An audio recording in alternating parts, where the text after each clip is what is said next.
What's going on, everybody? Welcome back to the second episode officially of Steel City Boys. Hey, glad to have you again. Yeah, we're glad to have you again. It's last week was a little bit rough. We couldn't have had a better first podcast, couldn't we, Jared? Yep. Do we want to talk about the the story? Well, it was a little bit of a scramble. We had to have our head on a swivel there. I made some mistakes. I think we've all been there. I think one beer turned into 2 beers, turned into 3 beers, and then, you meet people, you talk to them, you're on to the next place. Then, lo and behold, you wake up in somebody's house and you got 2 boxers licking your face and you got a hot cup of coffee. But, it reminds me of that scene from The Hangover, so. Yeah, listen, we fucked up. Yeah, no, I mean, it was definitely, it couldn't have been a better first podcast, Hey, there's a first time for everything, so, we're definitely glad to, be able to kick off this second episode. Glad everybody could join us. If you haven't done so already, go ahead and hit that like and subscribe button below. We are new here, so, basically the theme of this show, Steel City Boys, we really want to, provide insights for people, especially the younger crowds. I think, with how life can be sometimes with financial burdens, relationship advice, intense pressures faced on us from society. We want to have an escape path for you guys. We want to be able to provide that insight and, give you guys, a little escape from the everyday grind and everyday life. So, hopefully we can definitely provide some value for you guys. We will be touching on sports as well, but it won't be a full-blown sports show. So, again, we appreciate you tuning in for episode 2. I think we'll kind of just dive into the topic then. Today's topic, I think, is, Jared, I think you can appreciate this with being a former athlete yourself. Just really the intense pressures faced by, athletics, especially more so in the younger crowd. I think when we're growing up, when we're playing sports, we want to, have that winning edge and, have that mental strength in the athletic performance. The role to be, pretty much, I don't know if you had any. Yeah, I think, too, as athletics keep progressing, there's more and more pressure on people. You see kids today playing football and lifting weights at like 4 or 5 years old. You ever see that, like, Friday Night Tykes show? It's like they lift more than I can. Yeah. It's like they're benching, like, 145, 12 years old. Here I am still trying to get my bench up in the gym to that. Right. I'm just trying to get rid of my beer gut, and these kids have 6-packs at 6 years old. But no, there's a lot of pressure, and it's quite a commitment. I don't think many people can do multiple sports anymore. Like we grew up doing basketball, baseball, football, the 3 main sports, but now it's kind of like you got to focus on one sport and that's it. If you do football, you do it all year round. If you do basketball, you're in AAU, you're in 10 different clubs, travel teams. It's insane. Yeah, I mean, that's, it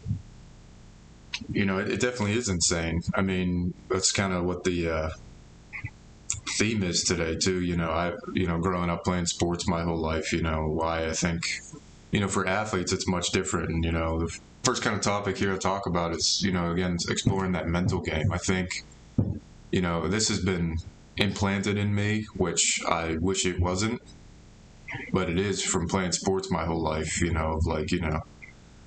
The role to be, right, to be great, you have to that winning mindset, that winning edge. It's like, and this is a good and bad thing that I feel like has been implanted in my head. It's like carries over to my job of like, the role to be great and putting all this pressure on yourself. So I think definitely playing athletics the whole life definitely transfers with you to, your everyday life of like the role to be and, am I being my absolute best? Because, I'll be honest with you, Jared, sometimes, when I fail at work or fail in life, I'll just kind of have like this mentality. And a lot of athletes on this, watching this could probably, relate to this of like, fuck, yeah, I screwed up, I like messed up, I lost. It's tough, man. You get that from playing sports, I think, of, the role to be. And, yeah, no, I agree with you. I think it all comes down to when you're used to sports, you're used to being part of a team, you're used to being part of a collective. So when you do screw up at work, when you do screw up at life, it kind of puts that extra pressure of letting people down. So you put that extra pressure on yourself, which you don't have to be. But then also in today's world, like, it's very hard to be a team player at work. You want to help people, you want to be like fully invested, you want to be great, but it's also not the same as being on a team. Work's a little bit different. There's different people come, people go, values shift within a workplace. You never really feel like a team. So that's also kind of the weird feeling when you're used to being an athlete, used to being close with a group of people or guys, to be like, work, maybe I'm not part of a team. What is my role? And you have to just kind of it's a weird spot to put your head in. It's like, I want to be prideful, I want to do a great job, but at the same time, it's hard to get too invested. Oh yeah, no, I mean, it's so for sure too. Your environment is so huge. And when it comes to the work aspect, and you brought up something that like is really huge. It's like you ever like you look at the environment you're in. The complacency of some people in your workplace, and they kind of go through the motions. They don't really care. You're sitting there thinking like, how the hell were you raised, or like how the hell did you play any sports or have any kind of commitment? It's like, by the way, it's like this could be totally like, if for our non-athletes that might or have not played a sport, you've probably been a part of some social club or played an instrument or some commitment where let's be real, you got to work to be great at anything. It's like and sometimes, I see these people in the workplace that kind of just go through the motions, or, they half-ass everything. It's like, I mean, I just can't. Like, even if I tried to, like, think like that, like, I just can't. Right. Like, that's where, it comes down to athletics and the role to be, kind of relating it back to that. It's like, I want to be greater than this shit. I don't want to just go through the motions. I want, greatness. Yeah. So it's like, you brought up a good point about environments. I think it's huge if you're not having that environment that's like, motivating and wants to win. It's kind of like a sports team. If the guys around me aren't wanting to win, it's like, it makes it a little harder for me to, be motivated. It's also kind of your personality too, of what you want out of work or what you want out of a team. Some people want to be the star player, some people want to be the role player. It's a lot to try to figure out your role, but I've noticed, and this is throwing a little shade, people that aren't part of clubs or sports, they're very, I don't want to say narcissistic, but I'll say that. It's like all about me, like I want to be special. And it's like, dude, at the workplace, we're just here to punch in, punch out. We're offensive linemen or running backs. We're taking our beatings. Our job is to block. Whatever that is. Your role in this organization is to do A, B, and C. Mine is E, F, G, Stick to your role. You don't have to do everything, and it's not always about you. We stick with the group, baby. Like, we, like Tomlin says, right? It's like, it's a collective effort. We want volunteers, not hostages. Yeah, best line. Best line. Not a big fan, but that's awesome line. Oh, yeah. No, I mean, it's like, you got to rally behind your team. If one person doesn't do their job, we've done rowing before, right? Correct. If one person's out of sync, the whole boat flops, right? Yep. So I definitely am in agreement with you on there. Another thing I think is not talked about enough too is the mental health of athletes.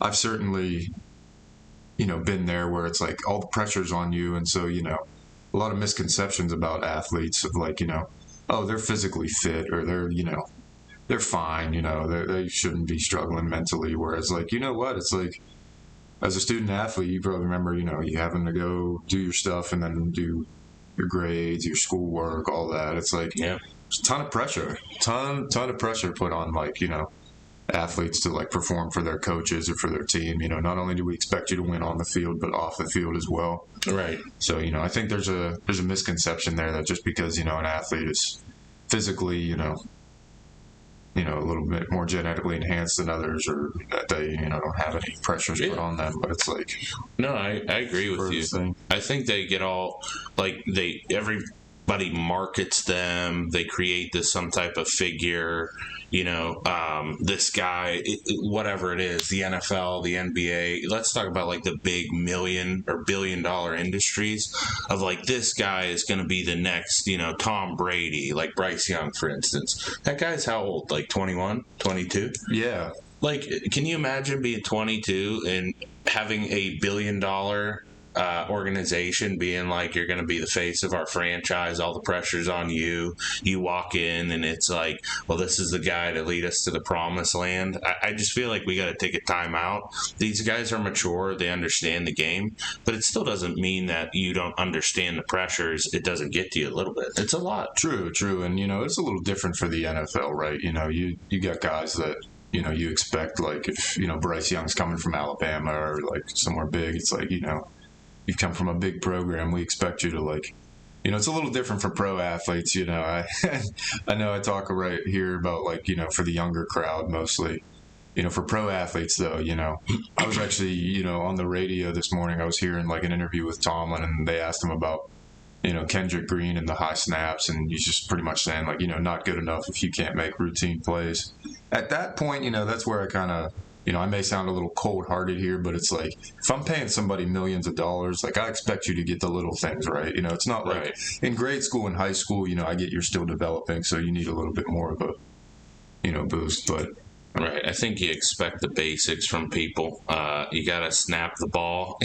Like, I don't know. You give me a month, give me 2 months, give me in the weight room, put me some pads. I'm gonna get blown over by Aaron Donald. He might like crush my body, but I can guarantee I'll at least get the ball to Kenny Pickett or Rudolph. I might be dead after the snap, but I'll get it there. I can guarantee it.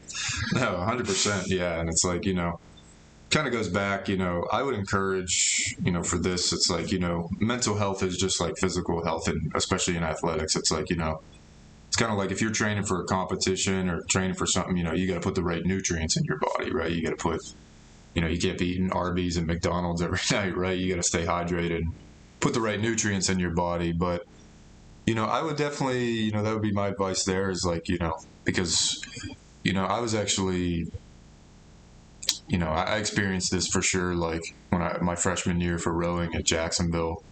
I wasn't dating the right girl at the time, and it just mentally, personal stuff can kind of creep in, and this and that. It's like, I get it, athletes, like everybody else, are humans at the end of the day that have everyday things that they struggle with. So I would definitely encourage, the younger crowd there. It's like, look, whether it's like a mentor, a guidance counselor, or even like a therapist, it's like there's absolutely nothing wrong with it, because you got to make sure your mental health is right first, so that when you get back out on the field or whatever you're doing, you're just ready to go. And I've certainly been there. I've certainly had to talk to a professional while I was adjusting that, because it was a new environment for me freshman year. I didn't really know much, so I think just speaking up about some stuff, I think will help you, Yeah, in the physical aspect. I agree with you. There's a lot of like bad vices too out there. Like, I think we all go through a lot of mental strain, especially in this world where there's so much pressure. Everything is so widespread. There's so many opportunities. There's so much social media. There's so much information. I feel like we're all rabid dogs trying to chase like cars. But I think it's important to you have to overcome all the bad distractions, right? Drugs, bad people, alcohol. I'm not saying it's not bad to partake and have a good time, but I do think it's important that we at least strive to, make fitness efforts, yoga, meditation's very, very important. I think we all just have to pump the brakes, and that's, see a professional, talk to somebody, your friends, family, if it's a professional. I don't see any issue in that, because I think it's just important for us to at least tell our story, talk to people, get it out. It at least gives you some peace of mind. And it's just rough, man. The world is pretty brutal, especially on men. I don't think they can really talk enough. Nobody really cares, so it's important.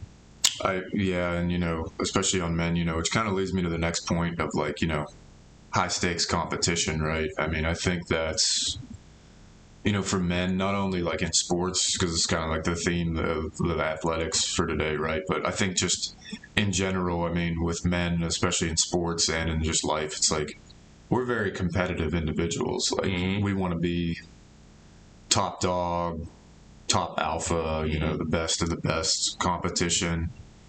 So I think there's definitely that pressure for men, more so on ourselves. We give it, I think, of like, hey, we want to be the best. We want to go out there and win and be the best man that we can possibly be, whether that's, in athletics or for our sports teams or for, our job. We want to be the best. So I think, anything that's like less than that, I think as men, we tend to, say, me speaking personally, at least, it's like, F, it's not good enough. It's not freaking good enough. Like, I got to be more, I got to be better. So, that high stakes competition, I think, can really, take a mental toll on you, whether that's, in high stakes games or in athletes or just, your job in general. Yeah, absolutely. No, competition's very good for a guy, because I think that's what strives us to be better. It strives for us to like keep competing. You don't want to just call it quits, like you were talking about going back at people at work who just do the bare minimum, punch in, punch out. I don't care to be great. I don't care to get better. We all don't have to be Tom Brady and sell our soul to the devil. But drinking goat. Yeah, whatever he's doing. I mean, that's great. Maybe he's just built different, but it's just kind of like there is a lot of competition out there. Most people too. It's like the whole man up thing. It's just the reality, but I feel like guys should be okay talking with other friends or a professional, but it's brutal. I know in construction, that's an all alpha male kind of world. The pressure's on, everything's money. Shit hits the fan all the time, every day, 24/7. You get used to it. You kind of just deal with it. And like, nobody's going to be there to save you. Nobody's going to hold your hand. If you're a dude, it's like, oh, you can't handle this. Like, like, man up, bro. Right. Yeah, it's like. But that's just the reality, Yeah, and that's like, you can tie that into sports for sure, of like, especially men's sports, oh God, I mean, we've had coaches, I'm referencing, his name. I don't know if I want to mention, I'll just say, rowing coach. Our rowing coach in high school. I mean, I think this guy, could have made the devil cry. Yeah. That's how crazy he was on us. And, I think like having that kind of like toll definitely, like, again, like backtracking here, like beat into my head all these years of like, hey, you got to be great, you got to win. If anything less is just a failure. And it's like, I personally mentally struggle with that on a daily basis, and I'm sure a lot of men here can relate to that. And by the way too, I'm not like trying to say like this is all just for men, right? I know that I'm sure women athletes definitely have pressures put on them, and they have a mental toll as well. So definitely not taking anything away from you or discrediting you on that, but I'm just saying, I think it's for guys, I think it's a little different, just because we have that mindset of like, hey, don't show your emotions, like, man up, get the job done, like, put the feelings to the side, like F your feelings kind of stuff. So sure, I think a lot of athletes that are listening could probably relate to that, of like, you probably have that just embedded in your head just from playing sports your whole life.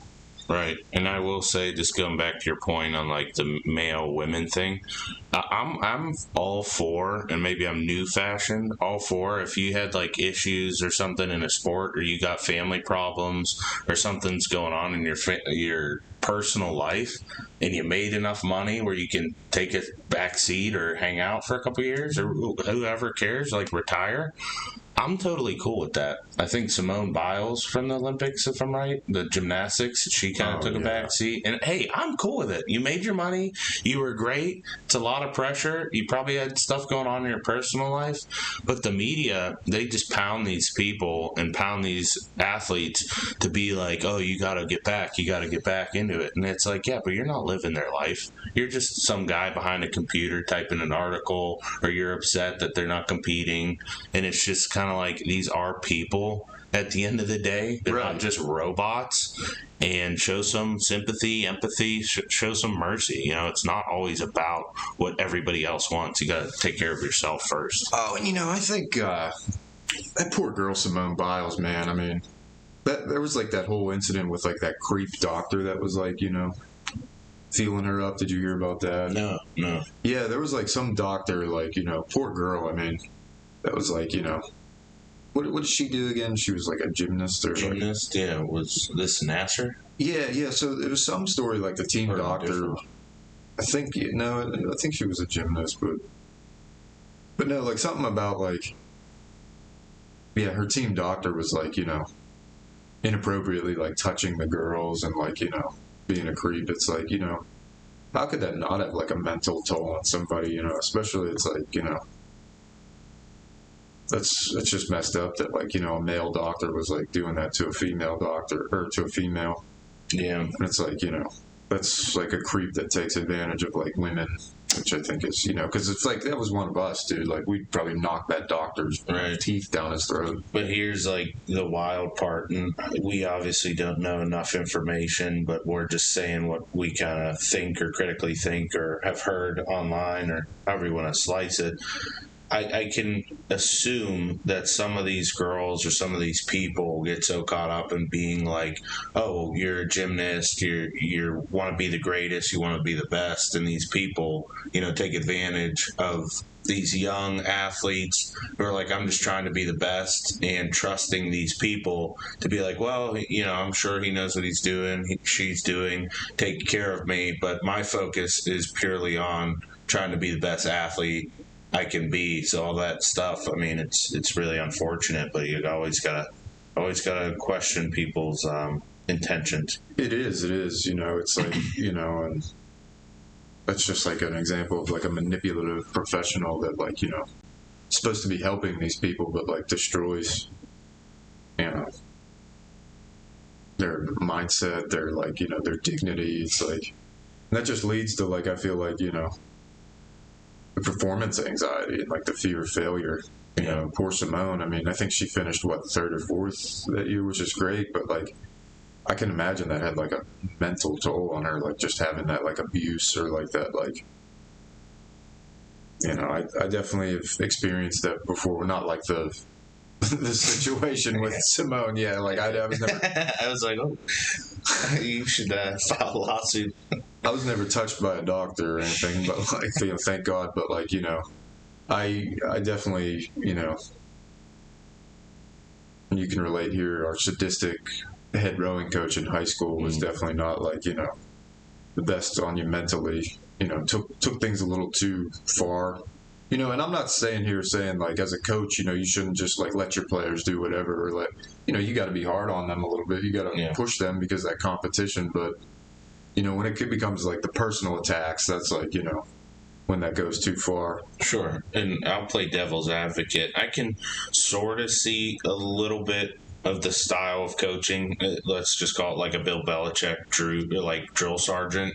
Don't take any shit, because when you are dealing with young kids and they're screwing around, teasing, not taking it seriously, you kind of have to set the tone of being like, listen up, guys, like this is the standard, like let's go. So you kind of have to be a hard ass sometimes. The standard is the standard. Yeah, Tomlin would say. But I agree with you. Sometimes that goes a little too far, and sometimes it's like you got to show some empathy towards these kids. They're high schoolers. They're going through shit, and it shouldn't be anything personal. You're a coach. They're an athlete. Leave it at that. Yeah, no, 100% agree with you. It's like, and yeah, I mean, I agree with that. The athletes, especially the younger ones, you kind of need a fire lit under them just because, they don't know. They're still young, developing, like learning how to act. I sure as hell was like, a little bit of a SHIT head back in high school. You used to be, or you still are? Yeah, I mean, I've definitely mellowed out over the years, I should say. But no, definitely, I needed that guidance. I needed that support. It's a little different when you get to like the college and the pro athletes coach, Yep. They should definitely be learning how to make routine plays, like Tomlin said. I mean, we'll give the example of Kendrick Green, you know, snapping the ball over the head of Mason Rudolph yesterday, and then a few weeks ago, and, you know, we'll talk more about this in the sports segment once we get there, but, you know, come on, man. You know, you've been doing this for how long? It's not like you're a grade schooler, you know, you got to be able to put some pressure on yourself there, you know. So, yeah, I mean, that's definitely, you know, it kind of leads to my next point of, like, you know, having the support system here, because I think the importance of, oh, man, as I've gotten older, like, not only just sports, but, like, life in general, like, who you keep around you. Mm-hmm. You know, we'll keep it for sports this time, but, like, you know, you can kind of relate this generally, but, like, who your support system is and who you have around you is going to determine, like, whether you win or lose, because it's, like, if you're not surrounded by people who want to win or see you win, then it's, like, mentally you're just not there. Like, in my opinion, I think it's, like, yeah, no, it's very important. And as somebody, you know, we'll say like a young professional, I guess, is around that age, you know, you're graduated college, you're in the 20s era or 20s age.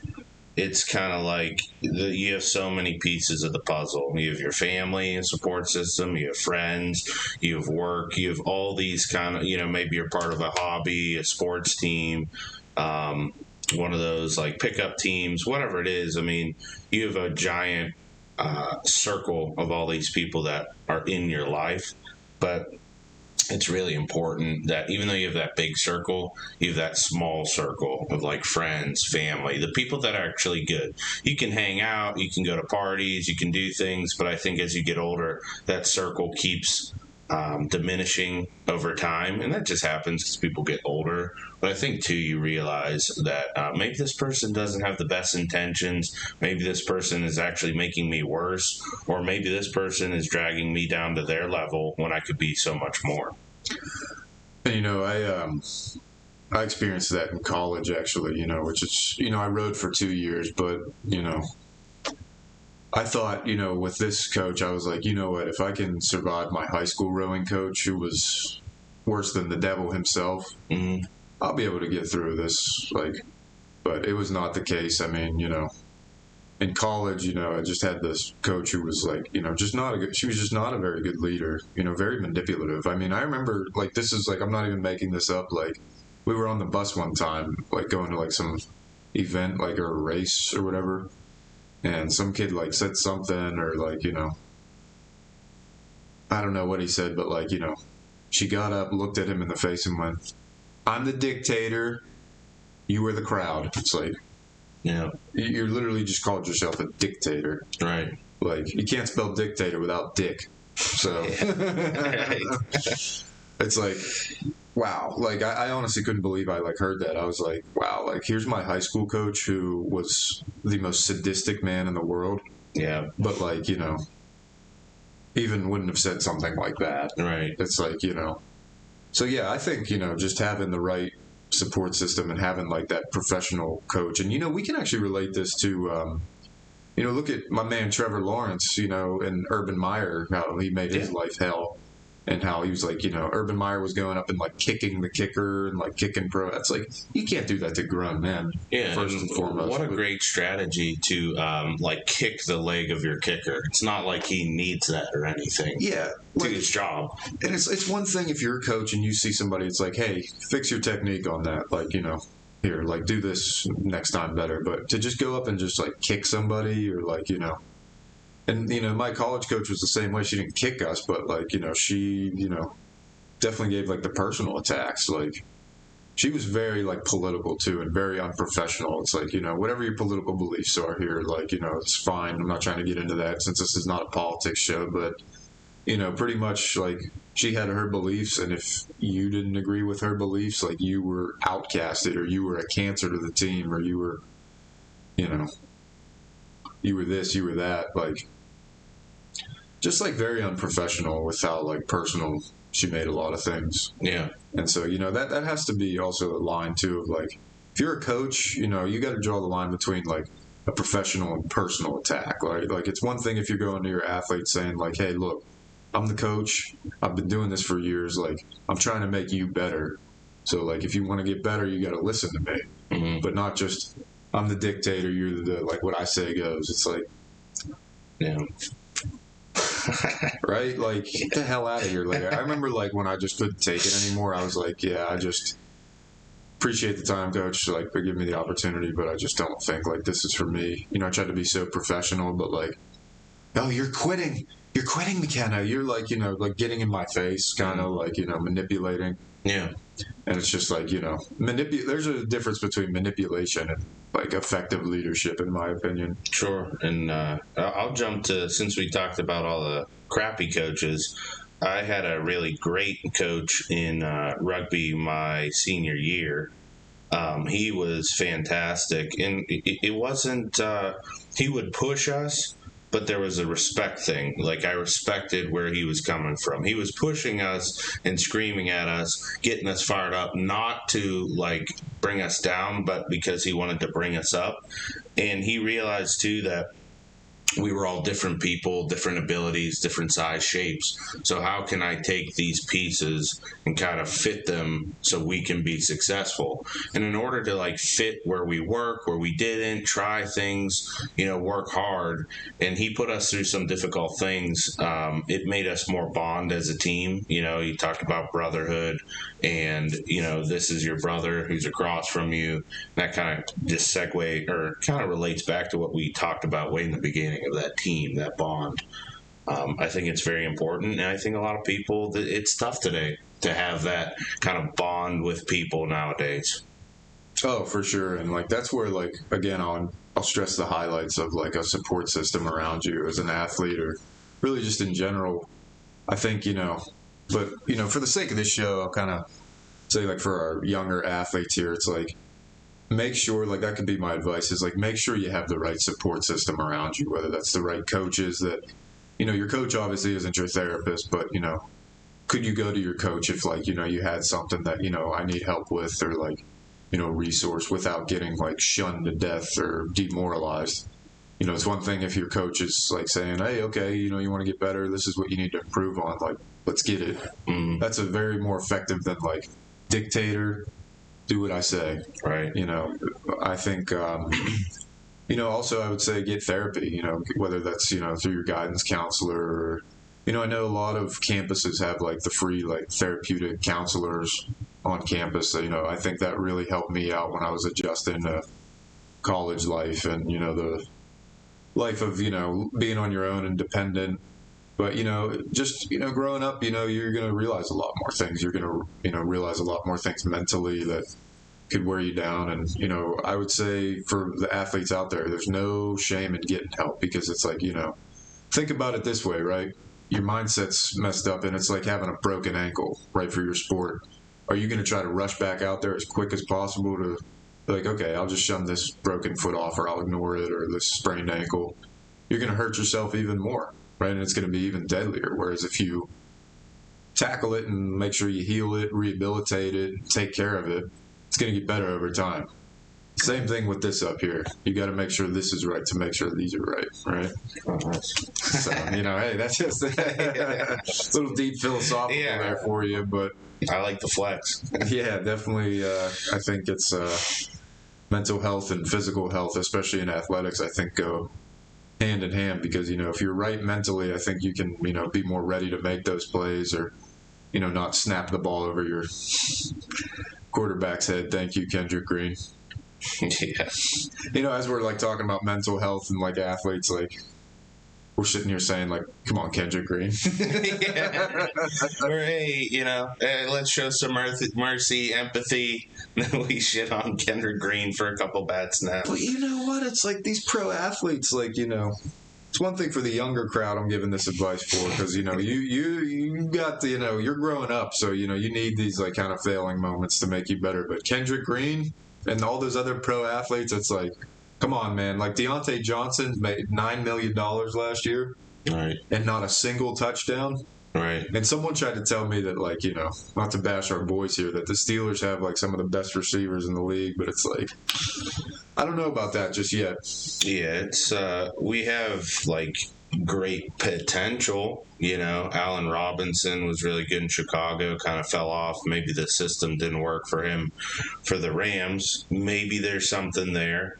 George Pickens obviously makes insane catches that nobody's ever seen before, but have we seen a George Pickens game for like 12 receptions, 100 yards, and like what Justin Jefferson does? He's getting the ball like 16 times a game for 150 plus and 2 touchdowns, or Cooper Kupp.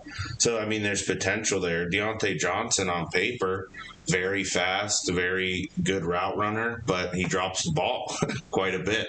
So potential over execution. And I guess that's the real debate. Yeah, I could give a dump about how well you run your routes, Deontay. Catch the ball. Yeah. Although he's been doing well preseason. Like I know that opener in Tampa, he did well. Yeah. But yeah, no, I would definitely, that's kind of in our sports segment, but which we'll talk more about, which I know everybody's ready for football for sure. Oh yeah. But yeah, no, I would definitely, I would say, yeah, get help if you're an athlete that's like struggling with things personally, and don't be afraid to speak out. Don't be afraid to seek it. There's nothing wrong with it. There's no shame in it. I think just in general too, there's no shame with getting help. I know a lot of pressure is on the athletes. There's a whole lot of I got to win. I got to be the best I can be, and so anything less that can really screw me mentally. I know that's definitely, like I said, I struggle with that daily. In thinking that sometimes I'm not good enough just because of that winning drive to like always want to be the best, I think. See, I go the opposite. I wake up and I say I'm a piece of shit. I say let's try to get a little bit better than the day before. I'm not trying to be great. I'm trying to be less worse, if that makes sense. Yeah, I think also too, I know one of my mentors actually told me this in sales, and I think being in sales and also being as an athlete, like I can relate to this. It's like just try to get that 1% better each day. Mm-hmm. Especially when you're a young athlete and developing, and you're gonna make mistakes. Especially if you're playing a brand new sport, you're gonna mess up. Anything new you do, you're gonna have those reps that are like failure, and it can be demoralizing. Trust me. Especially if you're a competitive athlete like me, and that competitive mindset of wanting to always win.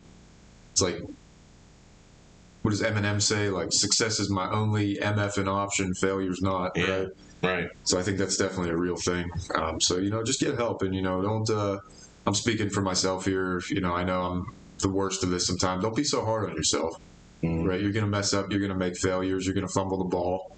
Right? It's all about getting up and getting that 1% better. And the only competition you really have is the person you were with yesterday. Yeah. Right. So I think it's a you versus you battle, especially in sports, and I think just in life in general. Yeah. So yeah, eventually that's really all it is, right? We're all not going to be athletes for the rest of our life. Eventually, you hit an age where you have to give up what you do. I know I can't do rugby forever, but I'm going to keep playing. But I know injuries and being sore, being fat, lazy. It's going to eventually catch up to you, but it's that mental note. I think it's more than just a sport. It's more of life lessons, mistakes, relationships, things you could have done, things you learn from, It's all part of your human experience. Oh, yeah. And yeah, it's like no failure, no it's like, what's that? No pain, no gain, Fail stands for first attempt in learning. So, all about just getting back up and, getting back up on that horse, right? So, right. That's what would be my advice for younger athletes, take advantage of the resources around you. Don't be afraid to go to your coach, your guidance counselor, anybody, and just say like, hey, look, I'm not at my best mentally. Like, I need help. I want to get help. I want to be better. Or, if you're not performing as well as you should, talk to your coach, hey, I want to be greater than what I am now. So. Right. And I think it's important to do those kinds of things. And I think it's important to kind of self-reflect. I think there's a balance of saying like, I'm not okay. Let me seek somebody out. But I think there is an element of like, you gotta pull yourself up by your, bootstraps. And as that saying goes, like, I think we're a lot tougher sometimes than we give it credit for. And I think in today's environment, being a victim is kind of applauded or glorified. So I think there's definitely a balance of like sometimes you do have to just say like, okay, like I understand where I'm at. I'm not okay. I'm going to make efforts to do it because I'm the only one who can. I can talk to everybody. I can do that, which is very helpful. But at the end of the day, it's up to you to make that choice, and we all have a choice. Yeah, I mean, that you brought up something that like stood out there, like the victim mentality. I'll be real with any like athletes or younger shit that will kill you in sports. Especially in sports. That'll kill you in life in general, but like especially in sports, like it'll definitely it'll drag you down. Trust me, it actually happened to me my freshman year. I was like, I'm so slow and, I'm not fast. Like, I'm not, like, in the top tier. But then it's like, I had to take a look in the mirror and say, like, okay, well, your diet is crap. Your mindset's crap. You're not putting the right nutrients in your body. You're partying a little too much. For sure. So I had to definitely, like, have that talk with self-awareness. Yeah, it's like, it's uncomfortable. But, like, you know what? It's like, that's kind of what you need at the end of the day to, get comfortable being uncomfortable. Because a comfort zone is great, but nothing ever grows there. So no, I agree. Yeah, no, and we definitely we'll definitely be introducing as we get more episodes out, like hopefully live callers of like former athletes that can like touch on this. So definitely if anybody again, make sure you like and subscribe and put your comments there because we are new guys to this, so we want to hear from you guys on what topics you think would be good, whether that's any financial advice, sports advice, or Pittsburgh, anything, relationship advice. Yeah, exactly. So if you haven't done so already, go ahead and like and subscribe. And again, we want your comments. Yeah, I think that's about it for the sports, mental health and sports aspect. Now we're going to get into our favorite. Now that football's back, it's time for our sports talk. All right. So, Steelers yesterday, 27-15 on the Bills. Yeah. I know it's only preseason, but, I saw a lot from Kenny Pickett. Yesterday he went for, he had a drive. I didn't see his stats here. I'll look those up. But, yeah, look at our defense. Got 3 interceptions, 1 fumble. I mean, and that was, they were really giving it to like the first team at first with like Josh Allen. Josh Allen was. See, I didn't watch I'm a devil's advocate. I don't watch the preseason, so I'm a bad fan. That's all right though, because preseason is kind of one of those things, a warm up. But one thing I've noticed, like Kenny Pickett has really like looked more like a leader out there. Mm-hmm. I'm looking up his stats now. Here's going to be my generic question: if Kenny Pickett has a very good year this year, let's say 2-to-1 touchdown ratios over 3,000 yards passing, has a very successful year, do we owe Matt Canada an apology? Because we were all shitting on him last year, and it's too early. I still think he's going to get fired by the end of the year.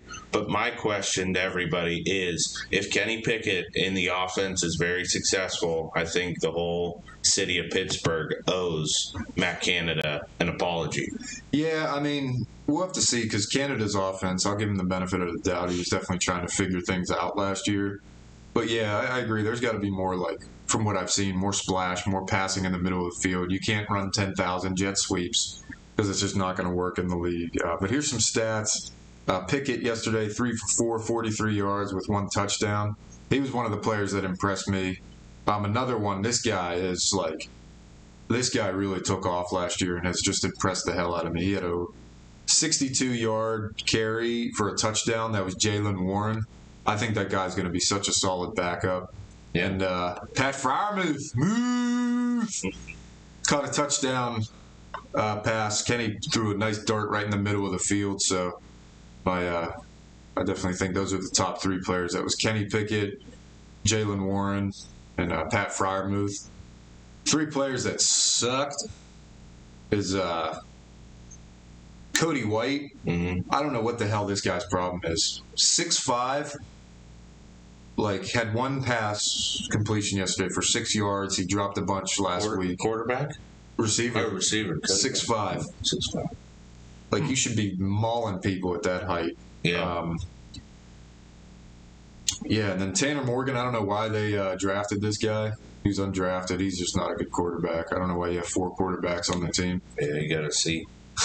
I don't know. I don't know about that one. Mason Rudolph, has been outperforming Mitch Trubisky. Trubisky had a touchdown pass yesterday, but, I don't see any difference between Trubisky and Mason. I just don't think Mason got a fair deal, and once again, we don't see behind the scenes. But I still say give Mason Rudolph a chance. Couldn't hurt. Definitely couldn't hurt. Kenny Pickett does have 5 concussions, so thanks to our O-line, Yeah, so and then last but certainly not least, and this is actually, this is part of our segment, first ever Sports Jackass of the Week. This guy, when he first came to the league, I couldn't understand why they drafted him. Played guard in college, but drafted him as a center. Now, last week had a holding call and then a bad snap right after. This week had another bad snap. I just don't see the value in this guy. So, Kendrick Green, we wanted to personally give you the first honors of the first ever Sports Jackass of the Week. You suck, you jackass. No. We're over here talking about we're hypocrites if you hypocrites talking about pro athletes' mental health, but at the same time, like Tomlin said, it's routine plays for pro athletes. At this point, we kind of expect you to have gotten it together, but no, not directed towards you younger athletes out there. We wanted to thank you guys again for tuning in. For my younger athletes out there, hey, look, I'd say just don't be so hard on yourself when you're starting out something. Get that 1% better, have that competitive drive in you. I'm not saying be complacent by any means, but just, don't be afraid to take advantage of the resources around you. Yeah, absolutely. And Kendrick Green, we come from a good place. We want you to get better. So, do you think that covered our ass? I don't think, I was going to say, I don't think it's going to be on our team, buddy, but, right. We wish you the best future endeavors. Take care, everybody. All right. See you next week.